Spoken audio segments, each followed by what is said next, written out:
Welcome to Showcase of Homes on Lifestyles. I'm your host, Janine Buckner, and today we have Zarif Sahin from Long & Foster with us. Zarif, welcome. It's great to see you as always. It's good to see you too. Now, Zarif, you're a certified distressed property expert, and you've talked to us a lot about short sales, and it's really interesting now. I guess short sales can get approved prior to a contract. Is that?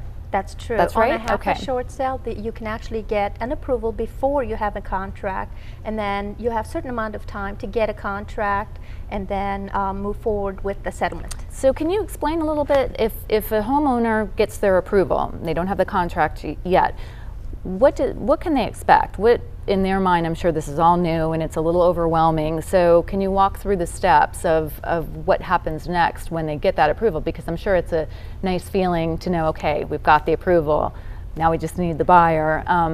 What happens next? Actually, the best thing we can do in short sales is have the approval prior to the contract. The buyers out there would love to hear that short sale is already pre-approved. Absolutely. And once we have a contract, things move a lot faster than a normal short sale. We have about 120 days to obtain a contract, and then once we get a contract, the lenders will, within 15 days, issue the final approval.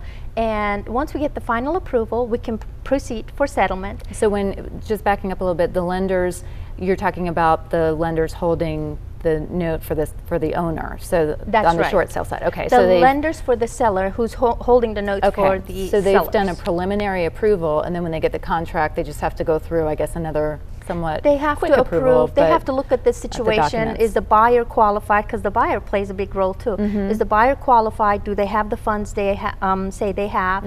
Is the seller still in the same situation? And within 15 days, they issue a final approval. Once we get the final approval, we can go to settlement. And what I would like to point out is, once we go to settlement, in a half a short sale, the deficiency will be wiped out. In a normal short sale, it can be negotiated. But after the settlement, once the seller moves out and moves on with their lives, at the end of the year, they can expect a 1099 from the lender for the difference.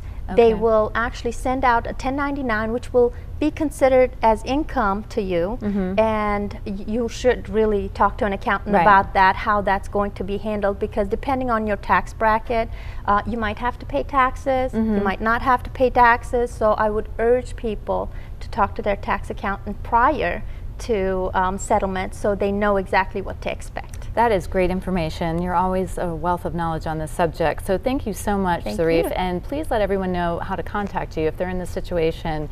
Certainly you know what you're, this whole subject very well. So what's the best way for them to get in touch with you? They can call me on my cell phone, 571-278-1894.